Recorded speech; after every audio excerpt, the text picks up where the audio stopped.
Hey guys, Dan here, aka Wolf, and today we're going to discuss some interesting parallels between Tommy Miller and Abby Anderson in The Last of Us Part 2, as well as dive into some potential character arcs for Tommy and Abby in Part 3.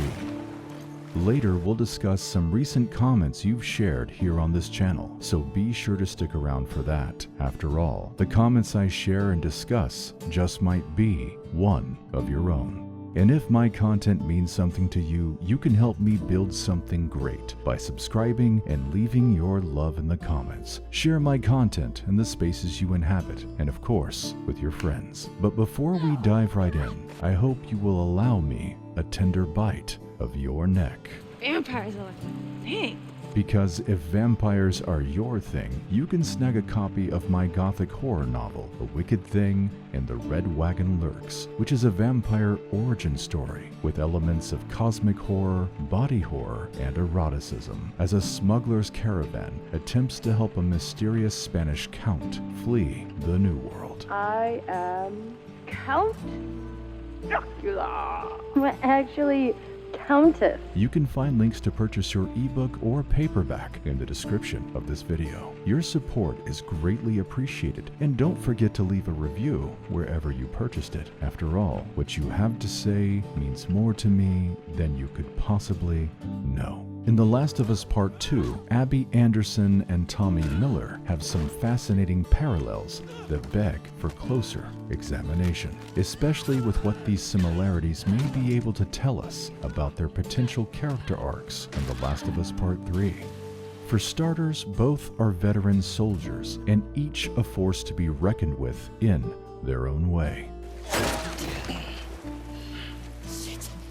Sniper's a fucking bro. At times, they are both unstoppable, always instilling fear in those who have the misfortune to cross their paths. And let us not forget that, unlike Joel and Ellie, both Tommy and Abby are former Fireflies, members of the paramilitary outfit with its sights set on saving the world. Despite Tommy and Abby's idealistic beginnings, both of them left the Fireflies for reasons ultimately related to the cycle of violence. And it is also the cycle of violence that binds their characters together as events play out in Part 2.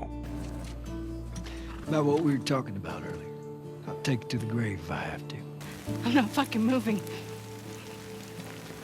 Both are fiercely loyal individuals who get tunnel vision when it comes to avenging their loved one.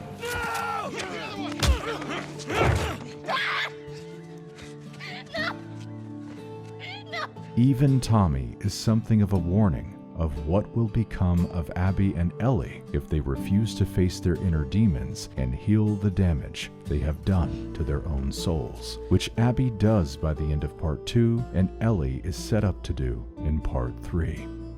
At the end of Part 2, Tommy has become a Captain Ahab figure, complete with a bad leg and obsessed with finding his white whale in the pursuit of Abby. When Tommy looks at Abby, it's like he is staring directly at himself, for Abby is guilty of doing nothing more than avenging her father and the countless fellow Fireflies, her friends, who were slaughtered by a madman in a large-scale act of public violence, whereas Tommy only sees her as a stranger who tortured and murdered his brother.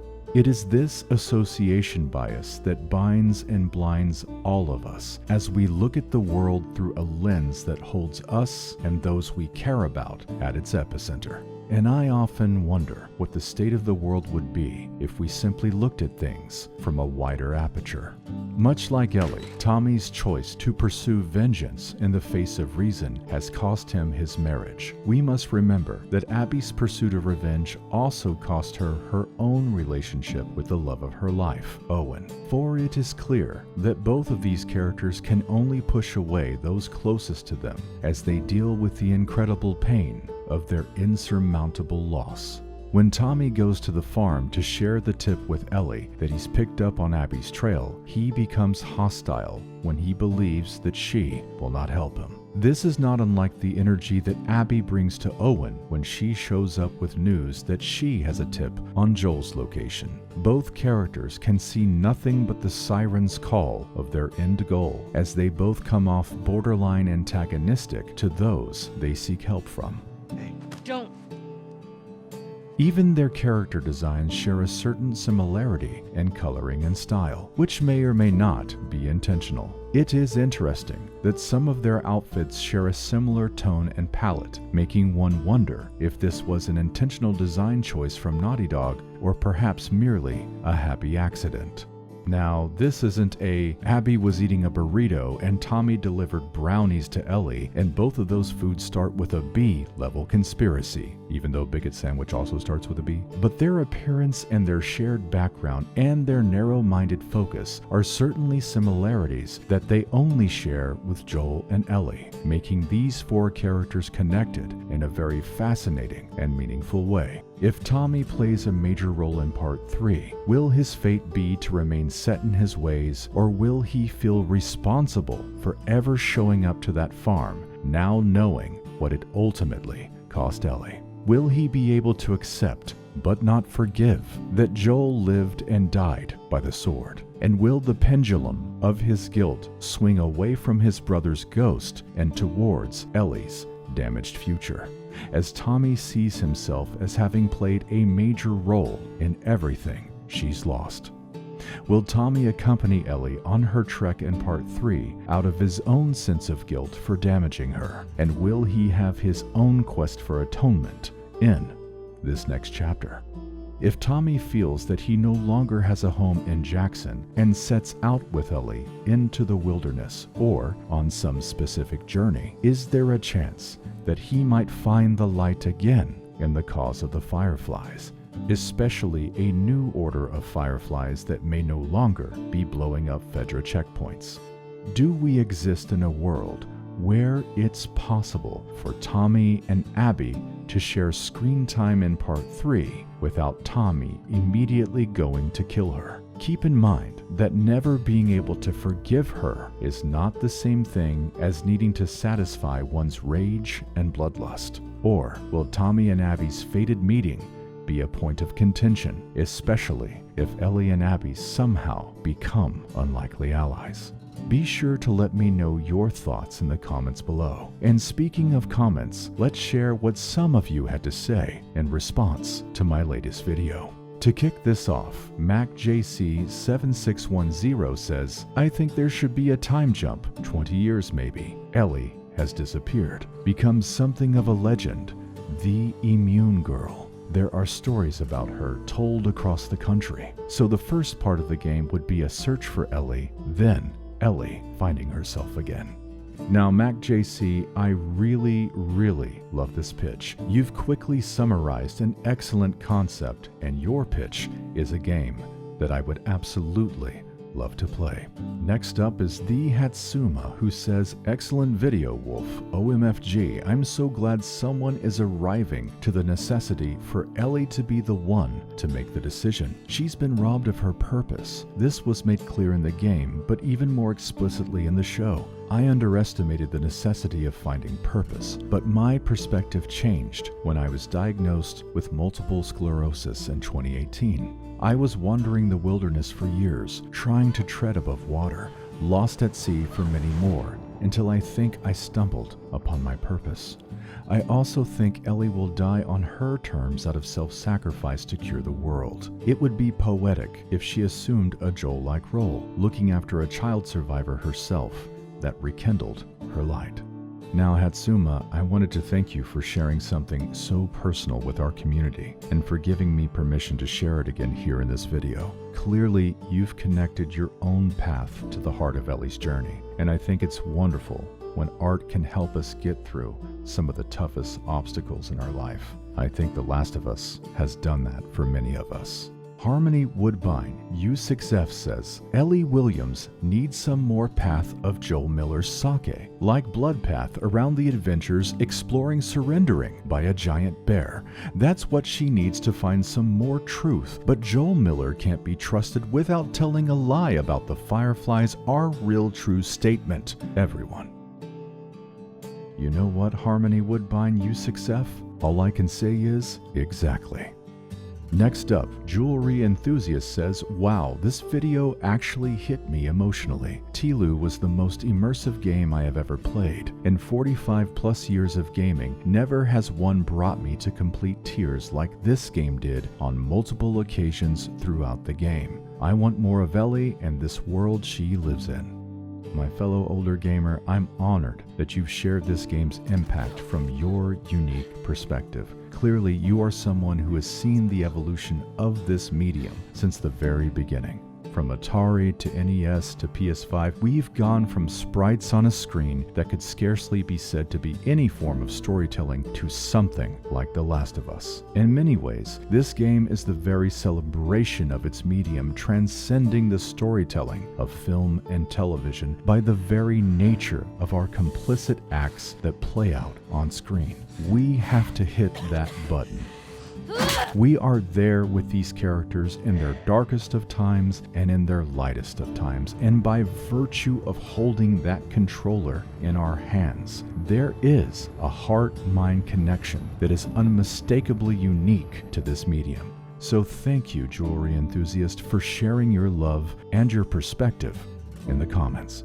Silver Shadow 1617, aka Just Call Me Silver, says, I never thought of Ellie having a parallel arc to Joel taking on another kid, but I think I have to respectfully disagree. Ellie already has a kid she should be looking out for with JJ, and it's also unclear how much time will pass between parts 2 and 3. Inserting a new ward may not do her character any favors. Plus, I think Naughty Dog already tried this story device with Abby and Lev, and Abby finds herself turning into Joel without even realizing it. But Ellie does need redemption in part 3, and I think the only way that this will happen is for her to die. To finally reunite with those she's lost, while also fulfilling the purpose she made peace with seeing through a long time ago. Silver goes on to say, of course it won't be as simple as Ellie finally dying to make a cure. She has to set her wrongs right while she's at it.